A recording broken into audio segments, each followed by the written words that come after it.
Here we go. Stand by, please. Rolling on 6. On You're 6. quite good. Yeah, here we go. Welcome to a new episode of the Celebrity Archaeology Podcast, sponsored in part by the Built on Dreams Media Network and contributions from listeners like you. I'm your host, Adam Scull. If this is the first time listening to the podcast, welcome. If you're a returning listener, thanks for coming back. Our goal is to preserve the cultural heritage of celebrity photography from decades past for the benefit of future generations. Pull up a comfortable chair, hang out with us, and have a great time reminiscing about your favorite stars. Lover or hater, Jane Fonda, our episode cover photo from 1979, has managed to look ageless even at 80. The former model, actress, political activist, and exercise guru is still very much on the scene after she vowed to retire from films in the early 1990s. Early years. Jane was born part of a Hollywood dynasty. Her father is the late legend Henry Fonda. Peter Fonda, who broke ground with Easy Rider, is her brother, and her niece is the actress Bridget Fonda. Jane's upbringing was tough with a distant father and the suicide that claimed her mother's life when she was 12.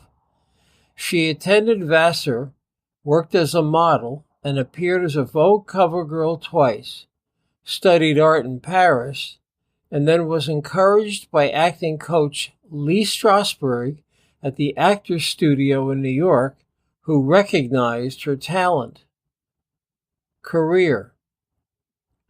Broadway was her first calling, and then her acting credits in films started rolling. Jane earned 2 Academy Awards for Best Actress in 1971 and 1978 for Klute and Coming Home. Her film range included Barbarella, Cat Ballou, China Syndrome, On Golden Pond, They Shoot Horses, Don't They?, 9 to 5, and many others. In 2009, Jane returned to Broadway and was nominated for a Tony Award for her role in Moises Kaufman's 33 Variations. No one will ever forget the exercise craze with Jane Fonda in her striped leotard leading the routines. Her exercise video became the highest-selling video of all time. Political activism started for Jane during the Vietnam War. A strong opponent, she went a step too far when she was photographed sitting on an anti-American aircraft gun in Hanoi during her 1972 visit to the country. She has apologized for her actions, but most veterans of the war are unforgiving and nicknamed her Hanoi Jane. In a 1988 interview with Barbara Walters, Fonda expressed regret for some of her comments and actions, stating, "I would like to say something, not just to Vietnam veterans in New England, but to men who were in Vietnam, who I hurt or whose pain I caused to deepen because of things that I said or did. I was trying to help end the killing and the war, but there were times when I was thoughtless and careless about it, and I'm very sorry that I hurt them, and I want to apologize to them and their families.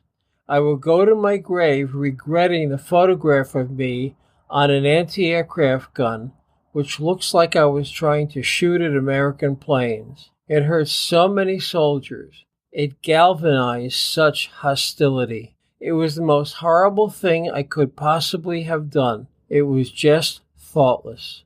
Jane has disclosed that she has suffered from bulimia and has recovered from breast cancer after a lumpectomy in 2010.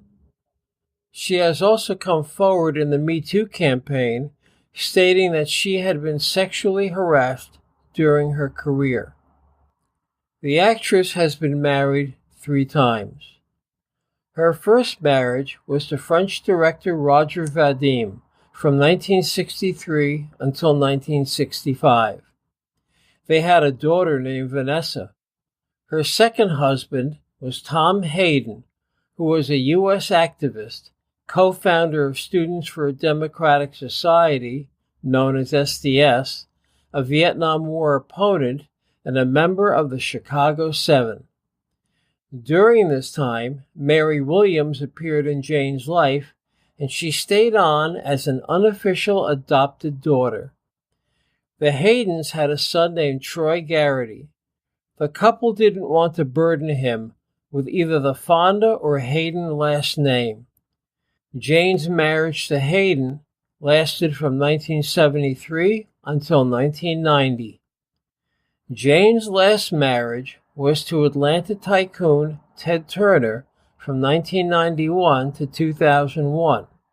A relationship with record producer Richard Perry lasted from 2009 to 2010. Lately, she has said, "Down below, I'm all closed up." Thanks for joining me today on the Celebrity Archaeology Podcast. I hope you have found the content I've shared memorable and enjoyable. Be sure to visit celebrityarchaeology.com to see many of our photos and pick up the link to the podcast. Love this episode of the podcast? Head over to iTunes to subscribe so you can always keep up to date on the latest episode.